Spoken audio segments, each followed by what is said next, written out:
The Unmaykr. Its destructive potential is staggering.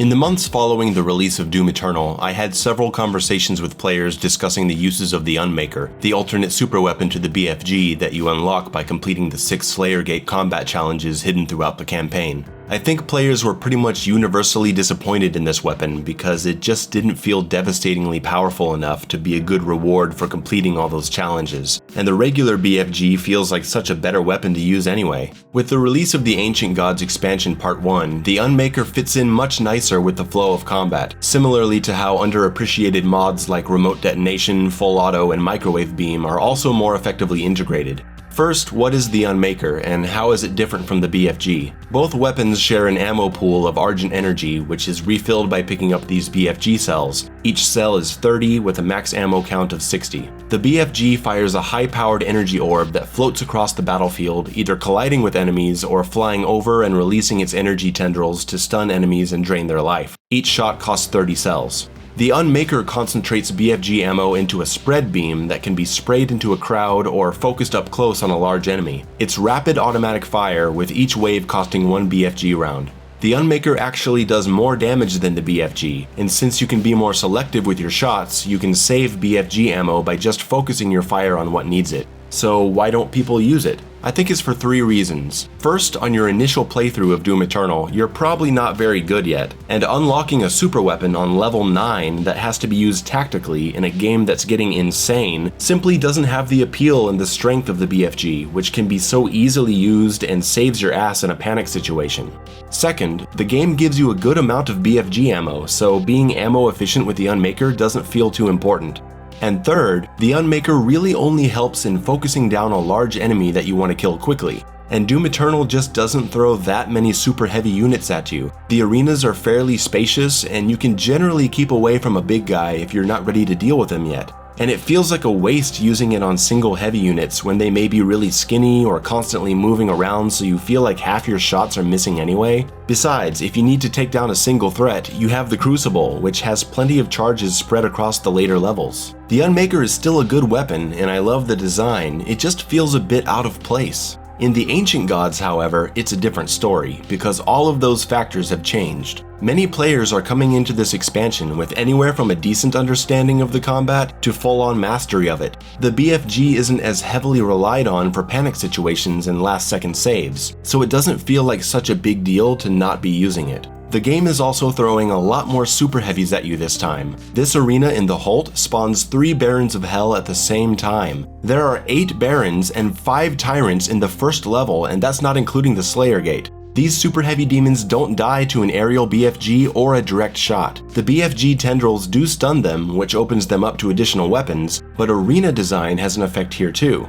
A lot of the Ancient God arenas, while being large spaces, are actually filled with a lot more crevices and claustrophobic areas. This makes super heavies feel much more oppressive, not just in their increased numbers. And sometimes it makes it a bit more difficult to get a clear aerial shot that will last long enough to justify the ammo cost of 30 BFG cells, because you could hit a wall, or a column, or a freaking pain elemental for that matter. There's no Crucible in the Ancient Gods either, and with super heavies having such large health pools, and there being so many of them, if you're going to use the BFG to take them out, you could run into some problems. There's only 2 BFG pickups in all of level 1. So all these new factors in the DLC make the idea of using the Unmaykr tactically to eliminate super heavies very attractive. Here's how you do it.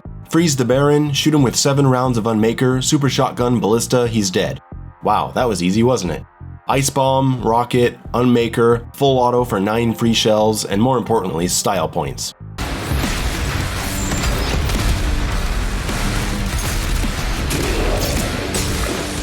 These combos are so intense that my PC drops from 120 frames per second to like 25. It can't handle how awesome it is. Using Ice Bomb is definitely the way to go with the Unmaykr due to the damage boost, but it's not required. You can shoot lock-on rockets while tossing a grenade, the grenade explodes, faltering the Baron, opening him up to the Unmaykr, super shotgun, dead. Remote detonation falter plus Unmaykr and grenade, super shotgun, blood punch, full auto, dead. Microwave beam plus grenade, Unmaykr, microwave beam, super shotgun, dead.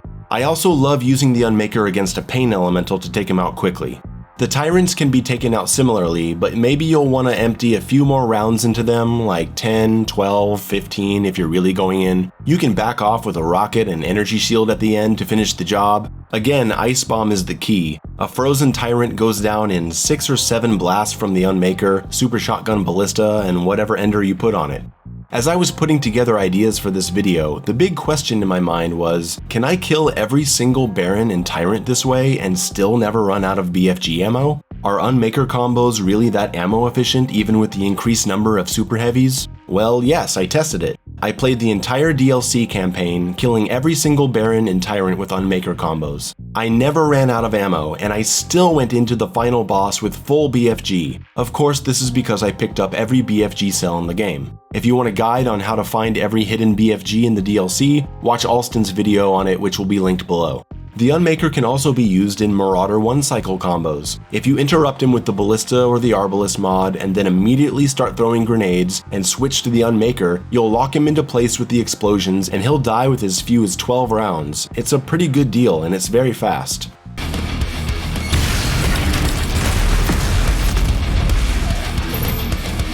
I hope this video has given everyone a better understanding of this really cool weapon. I've always liked the Unmaykr, but I never really used it until this expansion.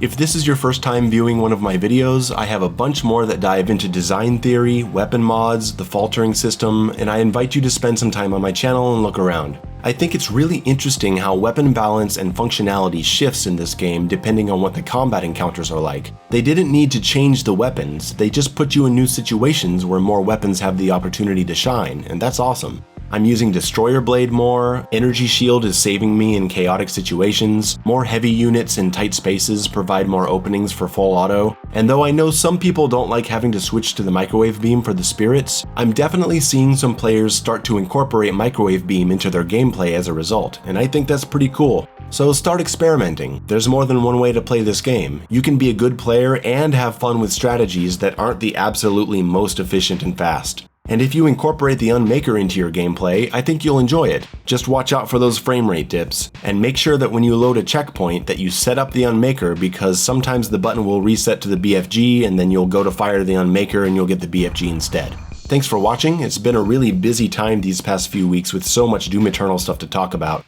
I just finished my Ultra Nightmare run, but the audio is screwed up in the video, so I gotta do it again, so I'll try to get a new one soon so I can upload it. It's gonna be full of a lot of underused mods and some of the strategies talked about in this video. It's a really fun run. See you in the next video.